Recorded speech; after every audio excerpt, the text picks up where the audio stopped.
Resepi untuk hari ni, Hamad nak ajar korang cara nak buat pisang muda masak lemak. Okey, jom kita start.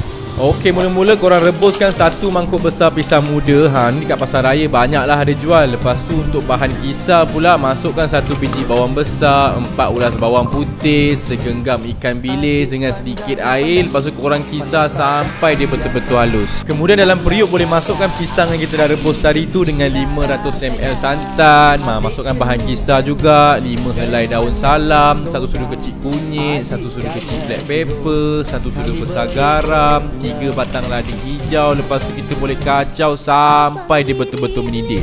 Lepas dah mendidih tu, korang boleh masukkan pula 1 mangkuk kecil daun selasih. Korang kacau-kacaukan sekejap dan dah siap kita punya pisang muda masak lemak ni. Resepi ni sebenarnya jarang orang buat, tapi memang sedap kalau makan dengan nasi panas-panas. Lagi satu, resepi ni simple sangat. Korang campak-campak pun dah siap. So untuk korang yang dekat rumah tu, kalau tak tahu nak masak apa, bolehlah cuba resepi ni.